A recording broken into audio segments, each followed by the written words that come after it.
What's it like to get COVID while traveling? Not fun, but we'll have a little fun telling you all about it. You're listening to Travel FOMO, a podcast for people self-diagnosed with Wanderlust.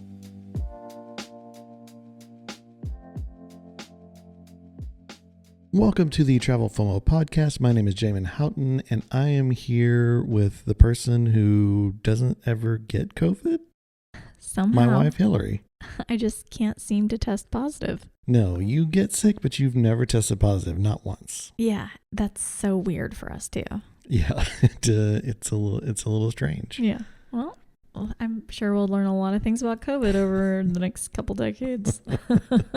We will probably find out quite a bit. Welcome to this episode of the Travel FOMO podcast. We are kicking off a new season. We're going to tell you about some time on the road in Texas.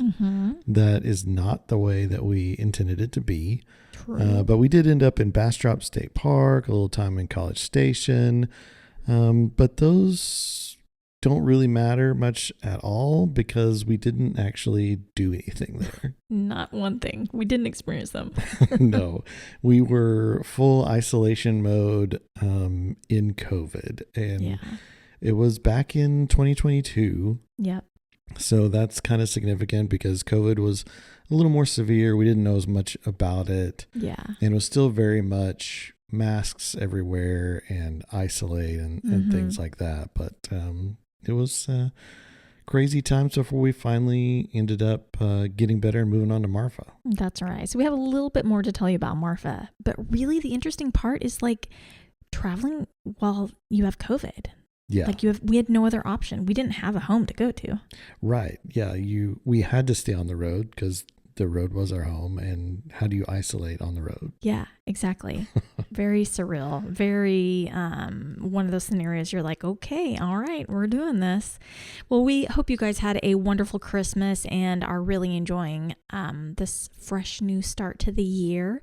Kind of like we are. We're kind of starting a new rhythm with the podcast this year. New year, new us.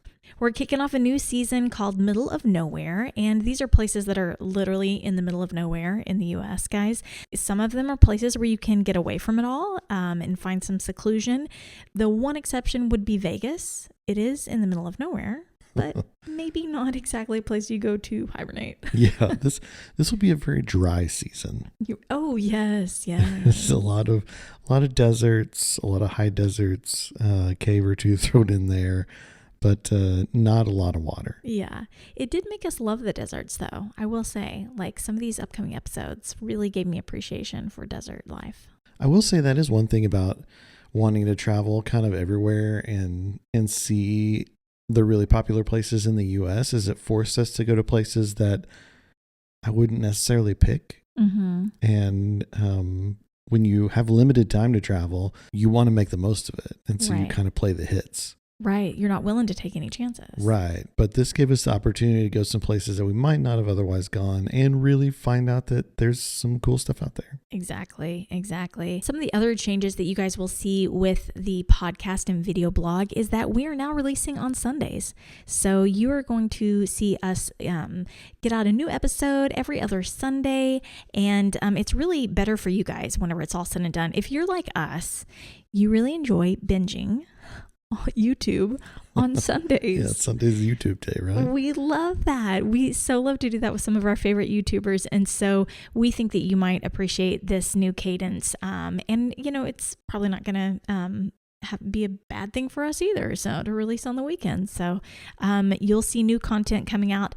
And the best part is it'll be coming out for you when you have the capacity to listen and view. So hopefully it's better for you guys. Yep. So a new release day for both the podcast and the companion video on YouTube. And excited all about it. Well, the last time that you heard from us prior to the holiday break on our gap year adventure, we were leaving Panama City, Florida, and we're headed to Texas. And we stayed overnight at a Cracker Barrel, our home away from home. I think it was in Beaumont. I think we made it all the way to Beaumont, Texas. Yeah. And that's when we'd had enough driving for the day and stayed at a Cracker Barrel. And I had just not been feeling great. our last night in Panama City, we went out and got like some ice cream. We were going to go to a movie. Yeah. And I was just feeling horrible. And I told you, I was like, man, I'm just not feeling great. I'm super tired. Yeah. I don't think I can do a movie, which is crazy talk for me. You love movies. Yeah. I love going to see a movie. So it's I pretty think effortless. You probably knew I was pretty sick at that point. We're like, okay, we'll get rested up, head to Texas. We've got lots of plans. And then we stay at the Cracker Barrel. I'm still feeling terrible. And so we had some home COVID tests. And I was like, well, I'll take one just to make sure. I don't want to get anybody else sick. And sure enough, I was positive for COVID. Change of plans. Yeah, it just blew everything up. It was right around Halloween, and we were planning on going trick-or-treating with our nieces and nephews in College Station. That was the direction we were headed. Well, you even bought like some stuff for your costume. Yeah. And like... True. Yeah. Peyton McKinley, they were going to dress up with their neighborhood friend, and the three of them were going to be the witches from Hocus Pocus. Oh my goodness. Adorable. Hilarious. They did an impeccable job without us, but man, I wanted to be there for that. And we were supposed to go camping with our friends Jeremy and Casey. It was Casey's 40th birthday celebration. We were also celebrating their son Charlie's birthday. That might have been the biggest bummer, is to not get to be with them on her birthday. Yeah, we were really looking forward to that. We had booked like a pretty cool campsite, and like they were going to be camping with us, and it's going to be fun. Yeah, and she had some other friends coming, and we were kind of counting down to it. Really, like it was a big circle on the calendar. Yeah, absolutely. And then we were even going to go to Austin and see my cousin Ashley and her husband Carl, have dinner with them. We just had a lot lined up, and it was just so ironic because we had been alone for so long, and any of those alone weeks would have been a perfect time to get COVID and hibernate. And now when we actually had plans with people, we were going to have to cancel them. Yeah, it's the one time that people were actually involved in everything that we were going to do. Yeah. I couldn't believe that's when we had got it. I know. I blame Fantasy Fest in Key West.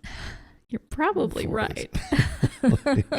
Well, we were just really tempted to like just continue on with our plans because it didn't feel like anybody in our scope was really that worried about it. But we did know that COVID had like weakened a little bit at that point, but we also knew that like everyone reacts to it so differently, and we just felt so bad. And you felt really bad. Yeah. And at some point I was definitely sick, even though I wasn't testing positive, and I was not feeling good either. Like I was like laying in bed all day kind of sickness. And so we weren't going to be a good time anyway, but right. We were going to be fun to hang around. And like, I felt so bad. I did not want to give that to anybody, let alone our friends and family. Yeah. To be like, hey, you got to see me for 2 days and you get 2 weeks of debilitating sickness. Maybe you'll recover by Thanksgiving. Hopefully, hopefully you don't get long haul COVID. Right. So we just took the responsible route. Yeah. And I mean, it was so ironic because we traveled across the world during gap year. Like we'd had the vaccines, like, yeah. And we didn't get the latest booster, but we'd had the first shot and then the follow-up. So we did all of that, and we were like over there in Europe on trains, in crowds, all that time, never got it. I know that you'd been exposed a bunch of times, like through work scenarios, whereas it was actually tracked that you knew that you'd been in the presence of someone with COVID and never gotten it. And I think at this point we had kind of decided like, oh, well, maybe we're just not going to get it. Invincible. Like it's fine. Like we don't have to worry about it anymore. And I remember worrying so much before. Right. Because even before we traveled, like we booked everything when countries weren't open. Yeah. And we even left, like we were in England. I remember being in England and finding out like, okay, Luxembourg, where we're going to be in 2 weeks, is finally letting people back in. And we had like hotels booked and like it was in the plans, and we were just hoping that places would open up. So having to deal with it so much then and never having it, to then being in a place where we're like, okay, it's kind of gone away. It's not that big a deal anymore. Now we're fine. And boom, COVID. Yep. Okay, so we started hibernating. We did decide to go ahead and go to College Station because we already had a campsite purchased. Shout out to Aggieland RV Park. They're a great place to stay, and you could check in virtually, so you could literally avoid human contact the whole time, which I thought was really brilliant. So we appreciated that. Around this time is when I started feeling sick. Oh, that's right. Yeah. And Halloween was like a little sadder of a night than I think we originally thought it was going to be. And bless your sister Lauren's heart, she like came by and brought us some tea at some point, and just like they just hung out in the car with the kids, and we just waved from a distance. And but yeah, that was I was really starting to feel sick too. I had the same symptoms as you. I was around you all day, every day. So obviously I had COVID. I just wasn't testing positive for it. Then we eventually needed a new place to stay. So we ended up going to Bastrop State Park, which was not something we ever planned to do. No. But it ended up being a perfect place to hibernate because there was literally no one around, very few people in the campsites or anything. We survived some severe thunderstorms while we were there. That was pretty crazy. On the top of a hill. I was like, oh, this is like the worst campsite to have in a thunderstorm. We started making our way to Marfa, where we had a 2-night reservation at El Cosmico. I was very excited about it. It's like a vintage campground / hippie commune. I was about to say almost the same thing. It looks like they do concerts there, and they've got Airstreams they've renovated, but what they don't have are RV sites. Yeah. Come to find out. Despite the like atmosphere of essential oils there, no hookups for RV sites. No, not even a place for you to park except for a dirt parking lot. They have trailers on site there that they rent out. Yeah. And I assumed that they also had RV sites. You can I asked them so many times. I was like, I'm sorry, what? Where do you want me to park? I'm sorry, I don't understand. Like, there's no designated area. There's no nothing. It's just the parking lot. Yep. For $25 a night for the pleasure. But why would somebody, let's just make sure people know about Marfa. Okay. Why would somebody go there in the first place? Because you lost. No. Jamie does not like Marfa as much as I do. That we do like a lot of we think the same on a lot of things. Marfa is something that we think differently about, but there are cool things about Marfa.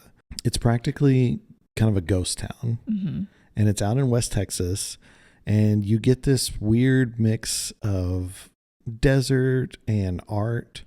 Anyone you meet could be a billionaire or someone who's never had a job.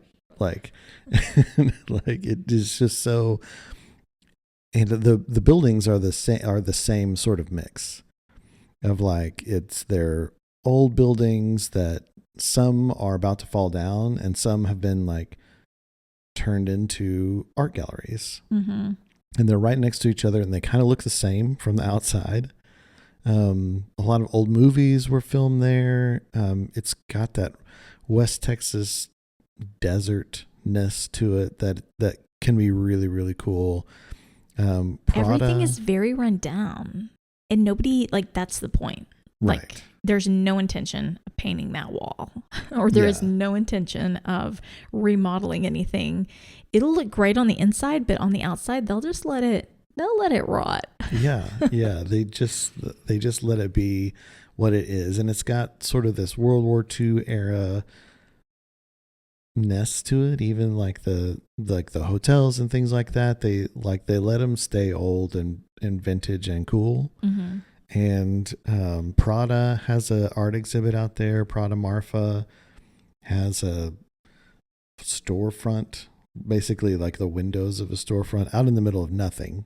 Yeah, not even in the small town. Yeah. In fact, it's so far away from the small town. We almost ran out of gas trying to go see it last time we were there. Yeah, that definitely happened. It's a good last story. time we were there.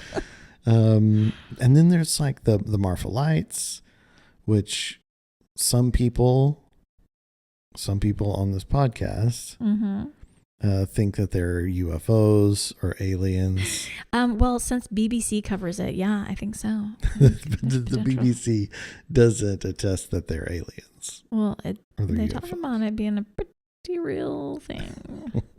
And another cool thing about Marfa is that it's only a couple hours from Big Bend National Park. Yes. So if you are on your way to Big Bend, like it's down there to a really cool thing to see, sort of juxtaposition to the national park. And, you know, it's just so out there in its own world that it kind of is its own thing. Yeah. And it's able to be because it's so isolated. Mm-hmm. I read once that some New Yorkers got really involved, and that's how it became a really big art exhibit place, and that they started like coming out there to like visit because it was so opposite of what they got in New York. Anyway, I think that's kind of fascinating. I don't know how much truth there is behind that, but yeah, you guys can go back to our Cities in the State season and listen to our first impressions of this town. We've stayed at places like Hotel Pisano and Thunderbird Motel. We went to a Halloween party at Planet Marfa. Oh, that's right. Which was really fun, actually.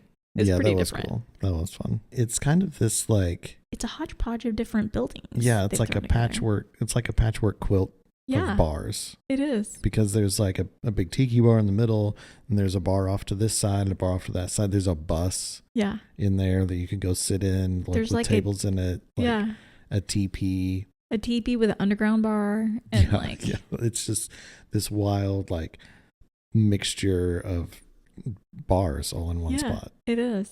You could also hear how we almost ran out of gas in the process of driving to see Prada Marfa, and then you can hear more about the Marfa Lights. And I just have to revisit this in this episode because it is so compelling, guys. And I think we should talk about whether or not we believe they are UFOs or not, because I do. Yeah. You definitely do. We actually went back and listened to our old footage and watched our old footage. Mm-hmm. It was very compelling. So when you watch the old footage, did it change your opinion at all? Or were you just like further down the road of it's definitely solidified. I over time I'd become more questionable, and then I like saw the footage and I was like, holy crap, that's right. Because Jamin, I'm like holding the camera as still as I can, and we're filming, and it's pitch black outside. It's like 5:00 in the morning. And even Jamin is starting to be like, yeah, I don't know what that light is. That's weird. And it was mostly just one light that we were looking at. And it would change colors, and it would move very drastically in a way that like a vehicle cannot move. And it was also not the color of a vehicle. And we saw vehicles driving, so you could identify those. That felt a little more obvious. Yeah, you could definitely see where a highway is that cars go down. You could see those cars and tell that that's a road. Yeah, but then looking out at these mountains, you could see this light that you didn't really know what it was. And while we're watching the footage today, for the first time ever, I noticed that there's also a little noise. And it sounds like a little like, ooh. Oh, gosh. I'm not even kidding, guys. I was like, Jamin, do you hear that? And ironically, every time that noise, we did not remember hearing that in person ever, right? No, I don't recall the noise. Yeah. No.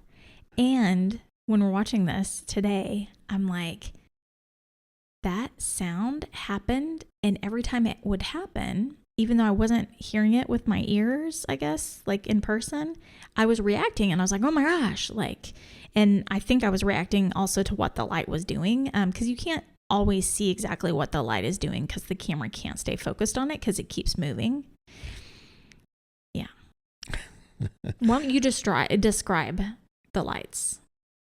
So what we saw was it was sometimes white, sometimes green light that, like Hillary said, would move sometimes rapidly and then sometimes just stay in place. And every once in a while would like bump back and forth. And I honestly don't know what it is. And when you go out there, there's like plaques and educational things to kind of teach you about the lights. Because there's an actual place you can go along the side of the road where somebody spent a lot of money paving.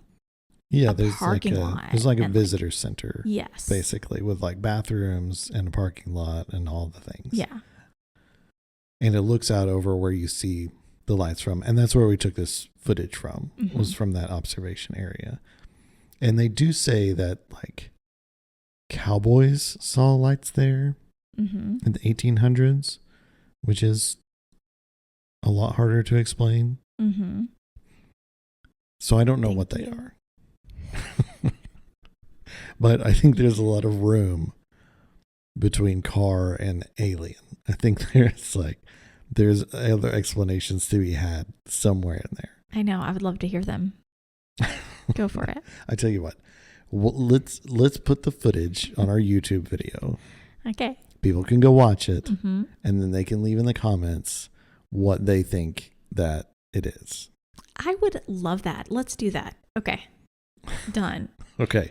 So, listener, go out there, watch the YouTube video, see the lights, listen to Hillary's gasps and reactions, and then decide for yourself, uninfluenced by Hillary, what you think those lights are. Leave in the comments. Yeah, exactly.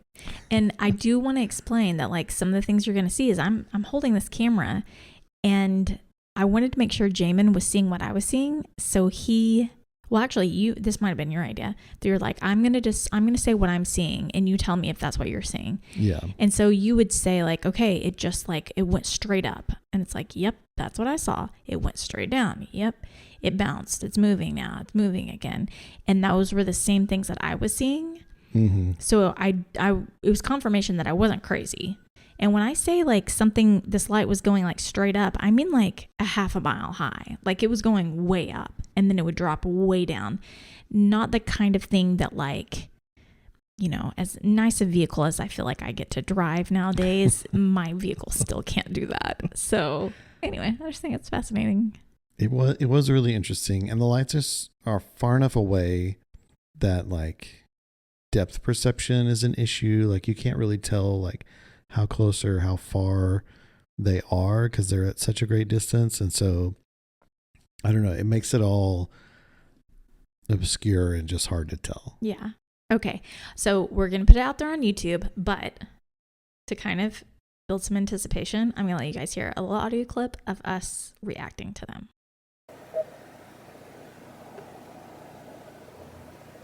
Oh. You saw it move, right? Yeah.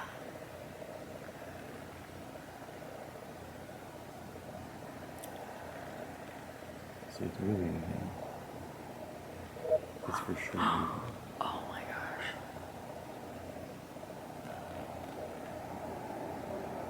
And it stopped.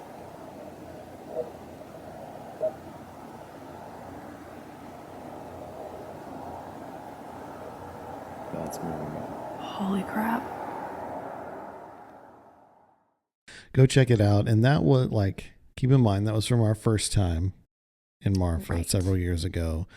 This last time we didn't go see the lights. I think we were still disappointed from not getting to see family, see friends, do all the stuff that we had wanted to do. Yeah. We felt like we'd been like grounded for 2 weeks.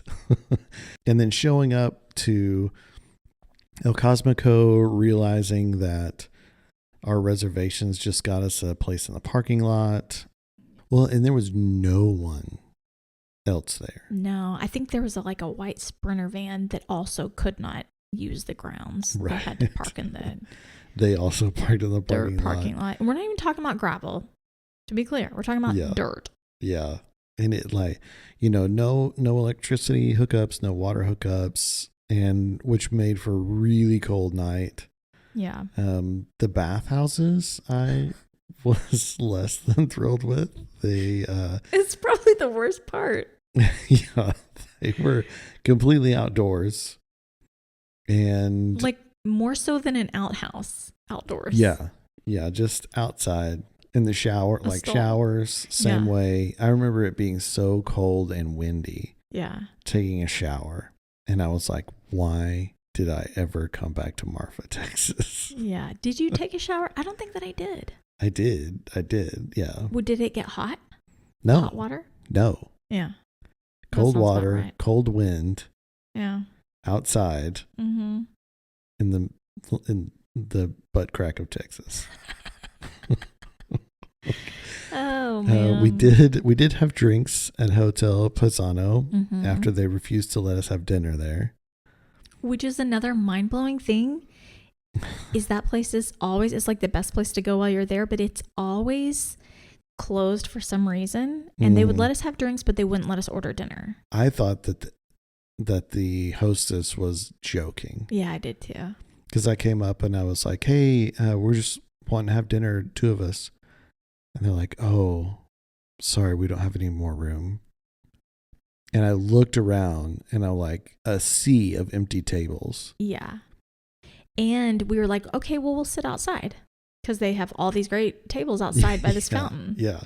Okay, we'll sit outside by the fountain. Oh, can we order out there? You can have drinks out there, but we can't serve you food out there. Yeah. And so we just went somewhere else, which the last time that we had been to Marfa, they like the 2 of the restaurants that we really wanted to go to and the bar at the hotel were like, oh, sorry, we're closed for a wedding. Yeah, for a private event. That's right. 2 of the places. Yeah. Yeah, that's crazy. So if you're going to Marfa, pack a lunch. Because you ain't getting, you're not getting food. It is kind of funny. It is a good lesson though. Like if you're going out there, the places, I guess they can't afford to be open just all hours of the day. So what you would normally expect, it's not like that. It's more like, oh yeah, we have a barbecue place, but it's only open on Friday nights. Yeah. And so you're like, oh, well, that's different. That changes things for you. So, yeah. They might be able to afford to be open if they serve people. They didn't turn people away. Maybe it's the thing. Oh, and I remember it got crazy cold that night. It was super hot during the day, so we couldn't leave Maggie inside the Airstream, right? And that's why we needed hookups and everything. And then it got crazy cold that night, and I remember because I was reading this incredible book, A Bolt from the Blue, about the Grand Tetons and like this rescue that had been done because some climbers had been hit by lightning while they were climbing the Grand Teton mountain range. And it's a true story. And there are these rescuers called Jenny Rangers. I think Jenny Lake Rangers. And they are some of the most incredible national park rangers that exist. And they have to be so freaking capable because they have to climb these mountains and help these people. And what they're capable of getting up the mountain faster than even you could get the helicopter there. It's so wild. And anyway, I was reading that book and reading about these people at night in the cold, and I was also in the cold. I think I wasn't reading by candlelight, but something like that. I feel like every time we didn't have hookups at that point, you were like, oh, like let's be careful and not use up too much of our electricity because we are not hooked up. We didn't know how far we could go with electricity at that point. Yeah, we didn't know how far we could push the batteries at that point. But yeah. And then the next morning we got up. It's really cold. You wanted some coffee. I wanted some coffee, so we went to another hole in the wall place that I was like, I don't think this is real. It looks like it's like abandoned building. An abandoned building. And it was this hole in the wall place called Do Your Thing. And it literally looked like an abandoned building. And I opened the door and walked inside. And sure enough, they were selling some really good coffee. And well, and if you want to go there, it is abandoned building again because they told us they were about to close. Oh, funny. Gosh. Crazy. I think it would be really hard to be somebody trying to make money, a business owner in Marfa, because while it does attract people, it's too far out in the middle of nowhere to attract enough people, right, for them to have consistent business. So, well, you can tell like big places like like the Hotel Paisano, that's really cool and a really great event space. Yeah. You can tell like they exist of their event business. And then they like also will rent you a hotel room when there's not a wedding in town. Yeah. Yeah. But wouldn't that be amazing though, to be a part of that wedding? Because they rented out the whole hotel for their people to stay in. And then they had the wedding there, and they had like the restaurant was theirs. I mean, like the whole place was theirs. Because I remember when I asked, it was like, oh, we've like rented the whole place out for a wedding. Right. Yeah. I mean, that would be really, really cool. It would be cool. If you're getting married there and renting out the entire town of Marfa, let us know so we can come. We would love to come experience it. Too funny. And then after that, we were headed to Carlsbad Cavern National Park, which is our next episode. Yep, we had booked 2 nights in Marfa and elected to stay one. Yeah, because it was so thrilling, and move on to Carlsbad. We were just not in a good place. No, it was not. We were not forgiving in that. Yeah, it wasn't fun. Like, we'd come off of being sick, come off of destroyed plans, and then we're greeted with like a ghost town, and we were just kind of over it at that point. Yeah. Marfa probably deserves a little more grace than we gave them. You guys can watch the video out there on YouTube. And believe it or not, I actually am trimming out a lot of our venting that we did. So it's accurate, but a little softer than we originally voiced our opinions. I was definitely over Marfa at that point, but it remains to be seen if I'll give Marfa another chance. Yeah, I know. I think if I could get you a really great room at Hotel Pisano, it'd be worth it. Yeah. I think you'd like it. Yeah, I do really think that hotel would be something special. Yeah.